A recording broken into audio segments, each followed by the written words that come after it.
আসসালামু আলাইকুম বন্ধুরা, যেখানে আছেন আশা করি ভালো আছেন। খিচুড়ি পছন্দ করেন না এরকম লোক খুঁজে পাবেন না বাংলাদেশে। আপনার পছন্দের থেকেও বেশি পরিমাণ মজা হবে যদি আপনি বাসায় এভাবে রান্না করেন। যারা আমার চ্যানেলটা এখনও সাবস্ক্রাইব করেন না, সাবস্ক্রাইব করে প্লিজ পাশে থাকবেন। এই খিচুড়ি রান্নাটা যে কেউ রান্না করতে পারবেন খুব সহজে। চলুন রেসিপিতে চলে যাই।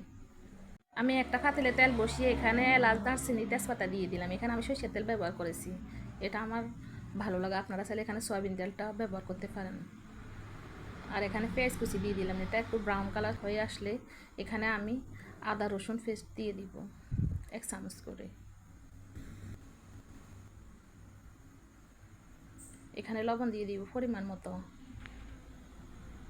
এগুলো একটু ভাজা ভাজা হয়ে গেলে এখানে আমি হাফ কাপ পরিমাণ পানি দিয়ে দিব। আর এখানে আমি ধনিয়া 2 চা চামচ, জিরা 2 চা চামচ দিয়ে দিলাম। হলুদ দিয়ে দিলাম 2 চা চামচ। আর এখানে 1 চা চামচ লাল মরিচ পাউডার দিয়ে দিলাম। আর এখানে আমার গরম মশলা দিয়ে দিলাম, এটা আমার ঘরে বানানো মশলা। এটা 2 চা চামচ দিয়ে দিলাম। দিয়ে এটা ভালো করে মিক্স করে এটা কষিয়ে নিব। এটা কষানো হয়ে গেলে আমি মুরগির মাংস দিয়ে দিলাম। এখানে 1.5 কেজি পরিমাণে মুরগির মাংস আছে। মাংসটা কষানো হয়ে গেলে আমি মাংসগুলো তুলে নিব।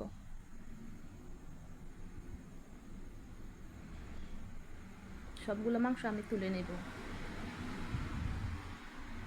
এখানে আমি আগে থেকে 1 কেজি পরিমাণ চাল ধুয়ে নিয়েছি, ফলাও চাল এখানে।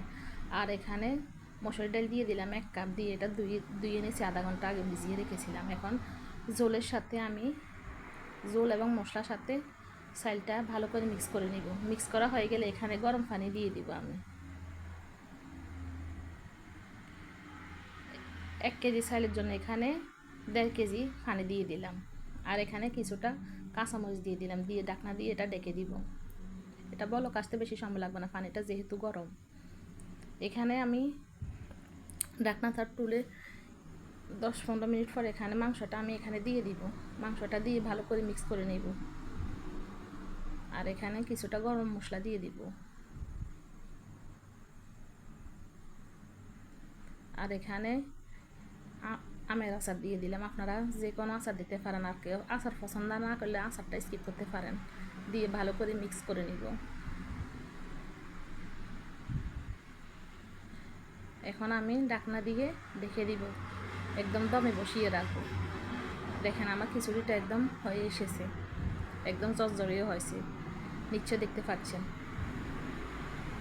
এখানে আমি 2 চা চামচ ঘি দিয়ে দিব। দিয়ে এটা মিক্স করে 5 মিনিটের জন্য এটা দমে আবার বসিয়ে দিব।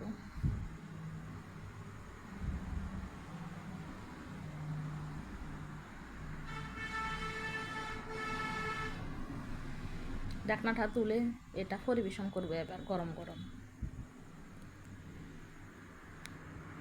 নিশ্চয় দেখতে পেলেন ঝামেলা ছাড়া খিচুড়িটা আমি কত সহজে তৈরি করে ফেললাম।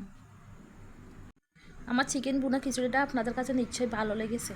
আমার রেসিপিটা ভালো লাগলে লাইক কমেন্ট করতে ভুলবেন না। সবাই ভালো থাকবেন, সুস্থ থাকবেন। আজ এই পর্যন্ত, আল্লাহ হাফিজ।